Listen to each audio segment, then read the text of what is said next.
Hello and welcome everybody to a new episode or a new name, Lifting Up Champions. I'm with Scott Schilling. I'm your host, Scott Schilling. Makes sense that it's titled that, right? So Lifting Up Champions, and very excited about the show here today because I've got a very special guest. I've known her for a long time, a multi-sport athlete growing up, just a rock star college volleyball player, then into the business world doing great things. And along with doing those great things, a CrossFit instructor and just so many things to talk about. My daughter, Jordan Schilling. Jordan, thanks for Hello. joining us here. Yeah, thanks for having me.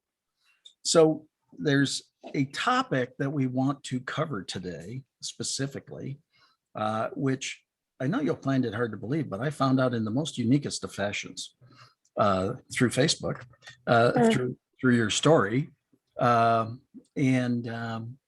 but that was that you had a surgery coming up that day.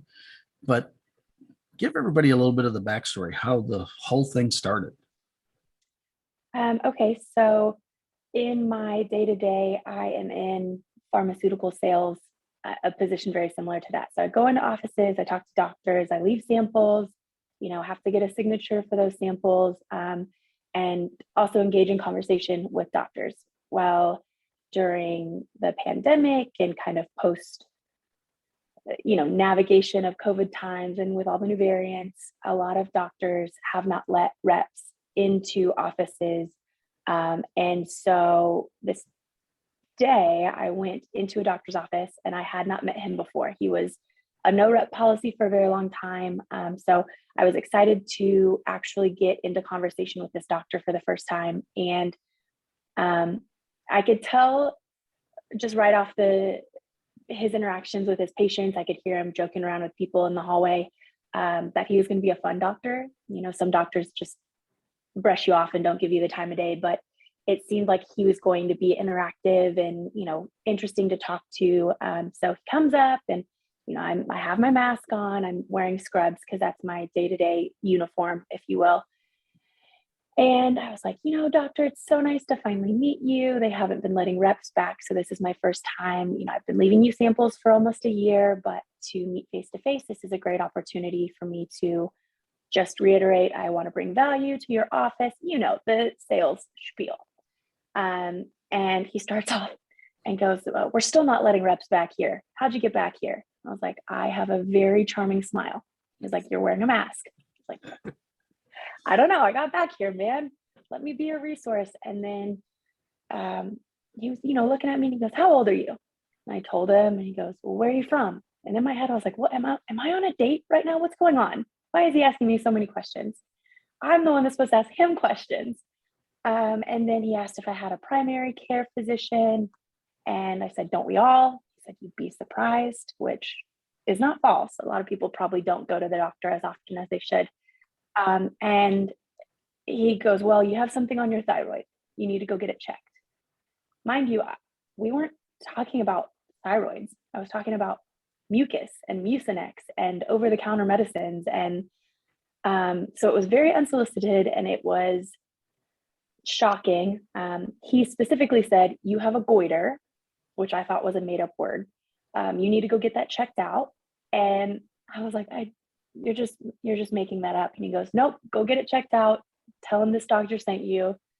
You'll see. I said, okay, well, next time I see you, hopefully I won't have a goiter, just kind of brushing it off. But I left the office feeling very unsettled because when somebody gives you health information or something that's so unsolicited and it had nothing to do with why I was there, I was like, well, I can't just ignore this.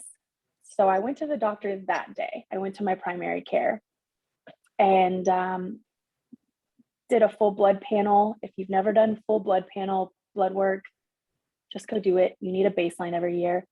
But I did a full blood panel and everything came back normal, but I had also been set up for a sonogram. And I think that was the most important thing that I did because I wouldn't have reacted to anything with my blood work because it looked all fine. So go in, get the sonogram, and they found a 1.5 centimeter nodule on my thyroid. And if you don't know, your thyroid kind of is like a butterfly that goes across your throat. And I just happen to be highlighting my little scar right there. But there's the isthmus, which is the bridge that goes around your windpipe, and then two lobes that are on the side. And that's kind of your anatomy of your thyroid. And the nodule was on the isthmus, which is the bridge that goes over my windpipe. And because of the size of it, I got referred to a specialist in Denton who is phenomenal and very confident in her work, and made me immediately very confident in her and her abilities. And we did a fine needle biopsy. And if you've never had a fine needle biopsy, I do not wish it on you, because it's a needle about this long, and I'm wide awake and I'm watching on a sonogram her stick this needle into my thyroid, and she's trying to extract liquid from a solid. She needs to get cells. And so she has to do it a couple times. And then they send that off to a lab. So that's kind of the background. So that doesn't sound very pleasant. But so this is one of those situations. And Deborah Norville from Inside Edition, a viewer was watching one day and said, "Hey, you've got a knot on your throat. You might want to go get it checked." And she also had, I don't know if it was the exact same thing, but they did find cancer but it was because somebody outwardly, number one, saw it, but then they cared enough to suggest that you go get it checked out. So you go get this fun treatment, this fun fine needle biopsy. Super fun, right? And what did they find? So so the story gets pretty interesting here, because I had that, and then it was about a week before I received any results. And I was hopeful, but nervous. And this was around Christmas. No, this is around Thanksgiving time. And I get a call, and the nurse from the clinic said, "Hey, no malignant cells are obviously present, but there are abnormal cells. So we do need to schedule a follow-up." And I was like, "Oh, great. No cancer. Love that." So I book a trip to Peru. Nice. I find that hard to believe out of you. Not. Yeah. So I book a trip and I go with my friend Lauren to Peru, and we're there for a week. And unbeknownst to me, I'm climbing Machu Picchu and trekking through sand dunes. And while I'm on these adventures, my breathing is labored. Not just I walked up a flight of stairs and that was a little hard. It was me questioning if do I have asthma all of a sudden? What is this feeling? What's going on with my respiratory system? And it had kind of been feeling like this for the past few months, where after workouts, I would be more out of breath than normal, or for a long time, I felt like I had a lump in my throat. Like you try and swallow a vitamin and it doesn't go down, or you have a chip stuck in your throat. I had that happen for 2 months, and I just kind of wrote it off as a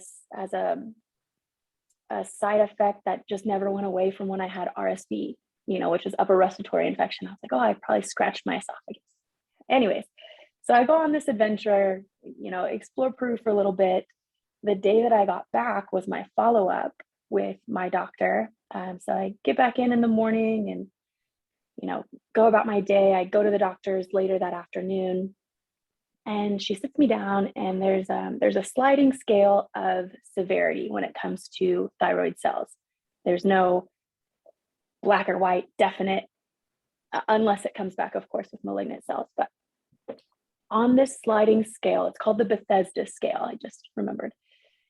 My cells were abnormal enough for her to say, there's a 10 to 40% chance of cancer. And I was like, that's so much more than the 0% that I thought I had. So again, I'm in this state of fear and a little bit of confusion, but also now I have a plan of action. I was like, okay, how early can we schedule surgery? Because I qualified for a competition in CrossFit and I need to be there. In fact, the competition's January 28th through 30th, right? So what, last weekend, 2 weekends ago? And this conversation is happening on November like 28th-ish. And I said, I have a competition at the end of January. Can this wait until after that? And she looked at me and she goes, Jordan, cancer. I was like, shoot, you're right. So that was such a stupid question. Yeah. I was like, that's a dumb question. Like, I'm not going to put my health and well-being on the back burner for something that's also involving health and well-being. But Well, she said and again, just to frame this real quick, you are a phenomenal CrossFit athlete. And so you were, in training, and you were doing this because you obviously qualified for this competition. But you were, like you say, your breathing was labored and things like that. So there were indicators that you sloughed off. And that's what I don't want people to miss, is the body's pretty amazing. It will share with you that there's something not exactly right. That's exactly it. It was all, once all of this kind of started coming out and me realizing the severity of what was going on, all of these little indicators that I had just ignored, the labored breathing, the feeling in my throat, the feeling more lethargic than normal. A huge one that has blown my mind is I needed sugar every day. I had such a strong craving for sugar. And I have a sweet tooth anyways, don't get me wrong. I love my sweets, but it was beyond how I've ever wanted sugar before in my life. So that was an indicator that I just didn't even think about. Everything could be kind of explained away to something else, or I could make an excuse for it, or whatever. So we set the surgery for December 7th. And I wasn't very vocal about it to anybody because by the way, to anybody, the only person, honestly, the only people that knew were Mom, because she needed to pick me up from the surgery center. Like, I needed a ride there and back. That was about it. And my roommate, because I was like, hey, I'm going to be laid up for a little bit. I kept it very private because I don't know, there's a lot of pain and suffering in the world. And I feel like I felt like this is a small thing. It's a little blip and we'll move past it and it'll be fine. Plus, we might want to reconsider that list next. Hopefully, I know we never have anything, but just a thought. Maybe at least I don't know, at least one more on the list. Right. Direct family. Go ahead. Got it. Go ahead. You got the message. Yeah, okay, but I didn't want to sound any alarms, because best case scenario, I go into this surgery, they do what's called a lobectomy, and they take the lobe that has the nodule on it and remove that. And then I have half a thyroid, and I live the rest of my life with half a thyroid. And your body is beautiful. It can re-regulate. It will be fine. I thought I will explain what happened afterwards, and nobody needs to be concerned, kind of thing. I didn't want to sound the alarms. Okay. That's just, I don't know. But what ended up happening is I go into surgery, and when I wake up from my, anesthesia and such, they did have to remove my entire thyroid because they did find cancer. So I had been living life with thyroid cancer for who knows how long. We still don't know how long. And without that doctor so directly saying, go get this checked, which I firmly believe was divine intervention, because absolutely, even my primary care, who I've known since middle school, was like, Jordan, you just have a muscular neck. Like, you don't have anything on your thyroid. Don't let this freak you out. It'll be fine. And it's fine regardless. But, it's just wild how it all came to be. I just feel very lucky. I feel very blessed. And I was very reluctant to even talk about my story because there are so many people that have gone through horrific tragedies and are suffering still. And especially when it comes to cancer, there are people that are in a constant state of pain and fear and sadness and all of these things. And I just feel very lucky that it was in my story, it was removed from my body, and I get to continue on without really any inconvenience. I take one small pill every morning to help regulate my hormones, and I feel relatively normal. Your body has to adjust. I went through trauma in December, but yeah, so I was reluctant to share my story. And then at the competition, I had a couple more opportunities to share my story. And I guess I came to realize that, there are people that might need to hear it. There are people that might feel down and out that had something happen, and they are using that as a crutch to not progress or move forward. And they're kind of living in that moment and just being there. And that's fine to be there for a little bit, but they refuse to step out of it. And if this helps somebody step out of it and get back on the horse or step back in the gym or take a walk outside, whatever it is, that is important. It's cool. Well, absolutely important. And again, I think there's some key points in the story. Number one, that obviously somebody taking an interest professionally to share with you from their point of reference, that you needed to be checked. Then that next process, you going through and going ahead and scheduling it. I think on one side, you had two things. You had the trip and you had the competition. And I think, unfortunately, far too many people take the, hey, can we do this afterwards kind of wait and see, or let me just push it off. And the real lesson really becomes get after it, do it. Yeah. Just Yeah. do it. I mean, let's do the old Art Williams, just do it. Right. And Right. do it and do it.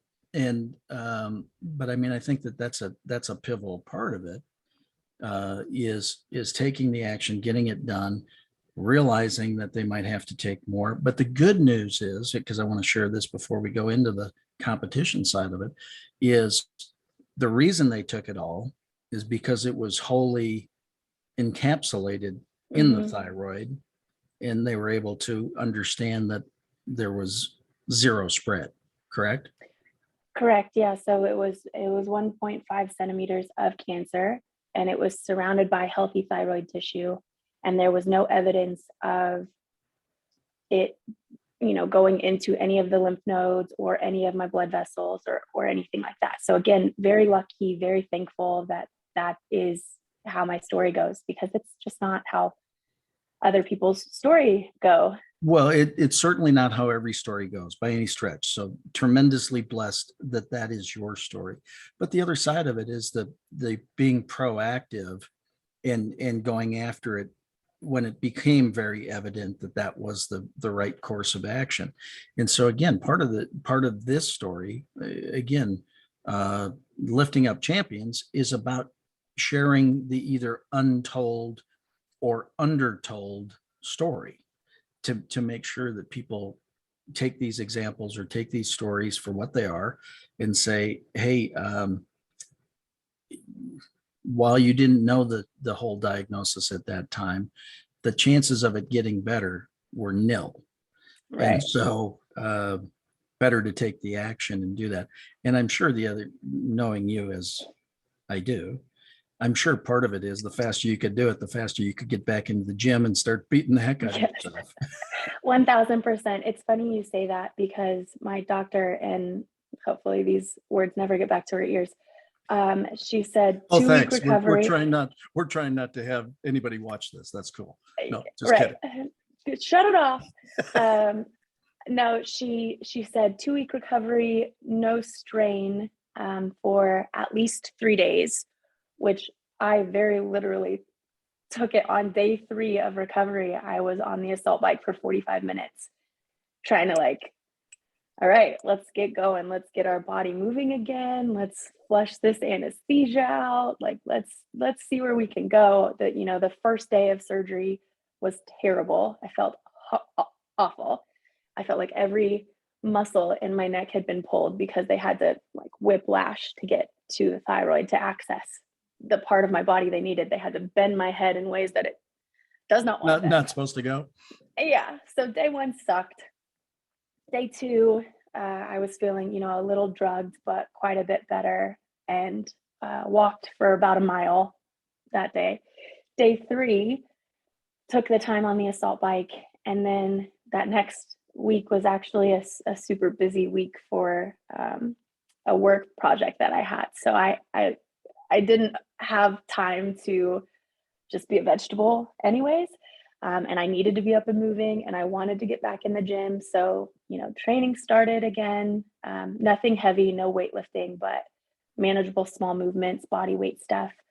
And in my head, I was like, you know what? I think you did the math, 57 days, 52. 52. I was like, I have 52 days to not embarrass myself at this competition, which I barely qualified for. And so what was the competition? So it's called the Fittest Experience, and it's held in Austin, Texas. And in October, they have an online qualifier. So you have 2 weeks of 3 workouts each week, and you have to submit videos of your workouts so they know that you're not, you know, shaving reps or lying about your time or whatever. And there's a few different divisions. And, you know, I participated in 2017 and 2018, had an injury for the 2019 season, and then was like, okay, 2020 is my comeback, and then had, you know, thyroid cancer, and I was like, ah, crap. But I qualified with thyroid cancer, which is interesting because after every workout I was so out of breath, and I felt like I was barely making it, and I barely made it. And then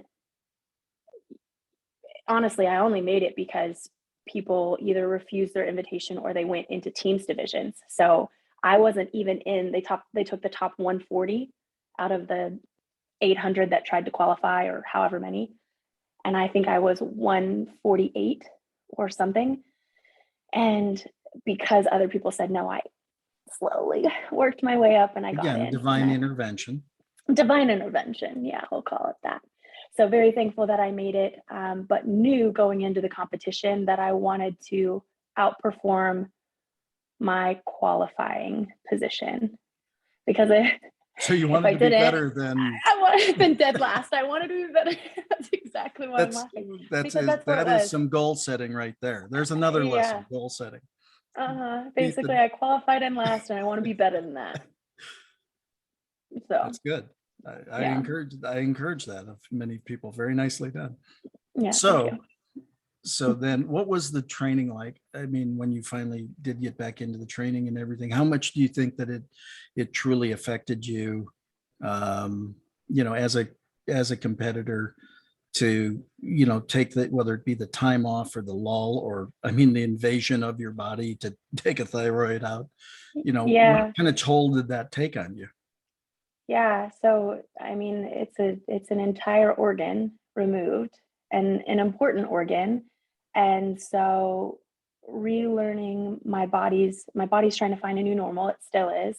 But in my training, I realized that I couldn't do, so my strength is in being strong. I'm one of the stronger females. And so, but because I couldn't strain, and because I didn't want to, you know, pop stitches or upset healing or whatever, I had to take an opposite approach, which actually worked on my weakness, which is conditioning and stamina. And so my training went from, I'm really strong, so I'm going to do things that make me look really strong. And every day in training, I feel good. And I'm like, oh, I was the strongest. I lifted so much. I had to switch to I am going to die every day because I am out of shape. when it comes to cardio. My respiratory system was not ready for this, but it helped so much because a lot of the workouts in the competition were more cardio and endurance based. So in the end, it forced me into this training style that I really wasn't doing because it wasn't fun for me to feel like I was failing every day. So you're saying there are parts of CrossFit that may not be fun. Is that what I'm hearing? Nothing is fun about CrossFit. Let's just get that straight. Nothing is fun. I believe I've been the one saying that, watching it this entire time. Yeah, man, it's so rewarding. It's cool. Yeah, it's funny. You get done with a workout and you're like, oh, that sucked so bad. All right, see you tomorrow. Like you just come back for more. Again, you were a 5-sport athlete in high school, and then went off to college and played college volleyball. And the reason you chose volleyball out of the sports is because of your love of the sport. Absolutely. So then how do you get from that point where I absolutely love this? In fact, I'm going to shed sports that, I might be I was better at. Sports that I was better at. Yeah. Well, but either better at or had more potential to do other things with, right? But you chose the one that you absolutely love, being volleyball, which was an absolute blast to watch you play. And had that conversation with somebody again last week, how much I really miss that watching, because it was so cool to see. But anyway, so you play a sport in college that you absolutely love, and then you get into CrossFit. And I know a fair number of CrossFitters, and everybody pretty much to a person says it the same way, is I just beat the living heck out of myself, and oh my God, what am I thinking? See you tomorrow. Yeah. Well, so here's the thing, because being a coach, I get asked this a lot too, is does it ever get easier? And the answer is really no, because there's always something to learn. There's always a new skill to perfect, isn't the right word, but a new skill to work on. Weights start to feel lighter, but then you just go faster. So it's a different type of workout. Once you start mastering these new things, you go from, I can only do ring rows in a workout to now I can do pull-ups. Now I can do pull-ups at capacity. Now I can do butterfly pull-ups. Now I'm doing bar muscle ups. It's a never-ending growth. You are constantly growing and learning and pushing yourself. And I think that's why people stick with it, because there's always a challenge and something to learn. And it's a fun, competitive environment. Volleyball was fun, competitive team, and this is fun, competitive community. Well, I think that's an interesting way of saying it. I remember when you were, I think, and again, perfecting may not be the right word, but as you were improving and with your handstand push-ups. Mm-hmm. I mean, I think I was at an event and you went, I did one. That's the first one Yes. I've done. Right. Yes. And it was miserable because that was at a competition. And I think I got 4 total in a workout where I was supposed to do 64. And every time I would do one, my group that was there would explode in cheers. And I felt silly because I'm like, obviously I'm failing in this workout. I'm not doing well. I'm not going to be the one that finishes first, but I'm getting something that I couldn't get. And everybody sees that effort and that intention behind it. And everybody's happy for you, whatever level you're at. Like, doesn't matter if you can lift the most or not. If you're doing something you've not done before, there's this entire community around you that's like, that is so cool. Look where you came from. How amazing is that? So I think that's why, that's a big reason why we stick with it, is because we're constantly growing and we have this group of people that are pushing us to be better versions of ourselves every day. Well, again, I think that's really, I think it's tremendously powerful and a great lesson for everybody from your experience, is that it really is what I think many people would have said is you went from volleyball, which was a team sport, to CrossFit, which is an individual sport, but that's not what you said. You said it's CrossFit, which is a community. And I think especially with where we are in our world today, and a big part of this show and my platform is to create a worldwide community full of people with respect, honor, and dignity for all. You know, community is extremely important. And so again, that's why this becomes a very valuable lesson coming out of this show is I was expecting you to say CrossFit was individual, but when you came with CrossFit is community, it was like, oh, wow, what a great lesson that is, that there are places where people can and will root you on. Regardless. Yeah, Regardless. whether it's 1 or 64. Right. You know? And then I remember going to another competition where you beat the 1 by quite a bit. You know, I've had my successes. I've had great failure, but I've had it. It has been a phenomenal outlet for my athletic competitive side. And you know, CrossFit's not just for the competitive athlete. It's for the person that just wants to stand up when they're 90. When you break it down, we're just trying to get you to stand when you're 90, unassisted. You know, we just want you to stand up and sit back down comfortably. That's it. Certainly a great plan for sure. So you get yourself back into better shape. I'm not going to say you were in your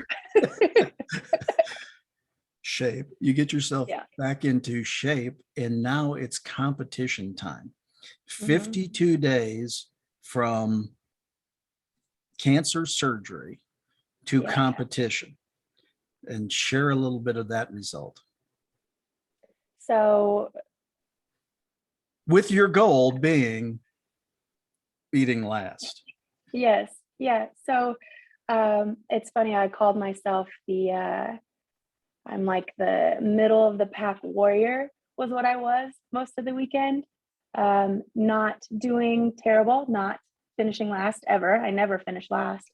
But also not necessarily winning all the workouts, but I was a middle of the pack warrior for most workouts. And then there was one workout, which was a strength workout. It was a thruster ladder. And we started at one weight, and the final weight, we had to do 3 thrusters at 145. And if you finish the 3, then you go into as many deadlifts as you can get in the minute. And that workout was just, I was built for that. That is my workout. That is your workout.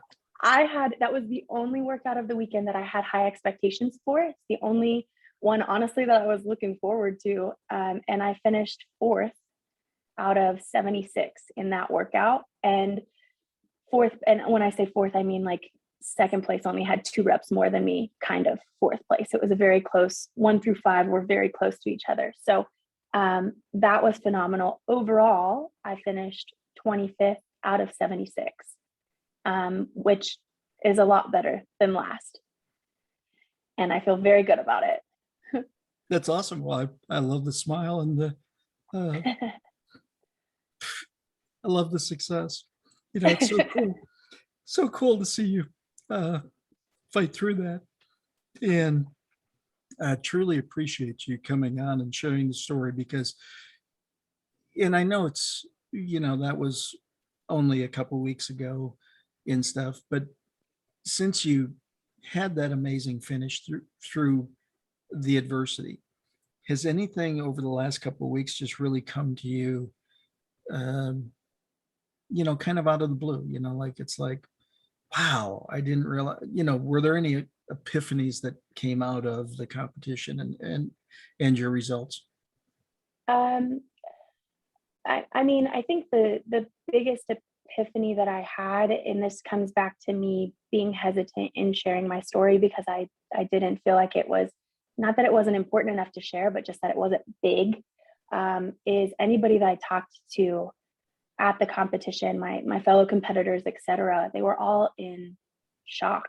They were all in awe that I was there working out and then, you know, finishing well. And for me, I just expect high things of myself, right? So I was like, well, this is where I'm supposed to be. I should be higher than this.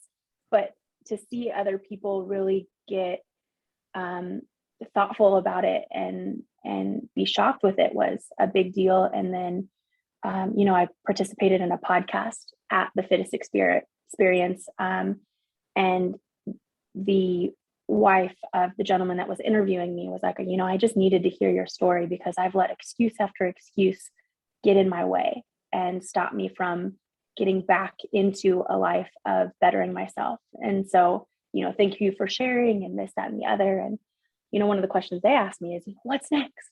Everybody wants to know what's next, what's going on. It's not like I'm a professional CrossFit athlete.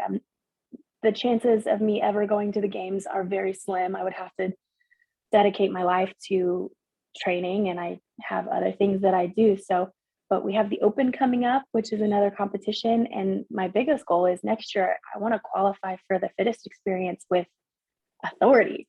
Like, I want people, I'm supposed to be there. I'm not there because somebody else said no. I'm there because I intentionally made it. This is my competition to be at. So it's just it's a fun, my mindset in training has shifted a little bit for personal goals and whatnot. And it's exciting because after 7 years of doing this, you get in a lull, and it's kind of reinvigorated me. As weird as that is, having cancer and an organ removed has reshifted my, level of dedication or determination or, whatever. It's cool. I'm excited to go into the gym later today. I think it's extremely cool. And this is exactly the kind of story that needs to be told. I refer to the quote from Mother Teresa many times: if you can't feed 100, feed one. You never know when a story like this is, maybe you've already handled that one with that gentleman's wife, and maybe that was the entire mission of this. But with what we hopefully do by sharing this show and getting it out and about, even broader, to utilize, again, undertold stories to positively impact people who may have lost hope or don't have the inspiration to go forward. Borrow a little bit of yours for a bit. I know I do. So. Yeah, sure. Take what you need. Well, thank you for being here, and thank you for sharing your story. And thank you all for joining us here on Lifting Up Champions with my daughter, Jordan Schilling. If you want to know more about the story, or just reach out to liftingupchampions.com or scottschillingspeaks.com, and we'll get you some more information. Thanks for being here. We'll see you again the next event. God bless.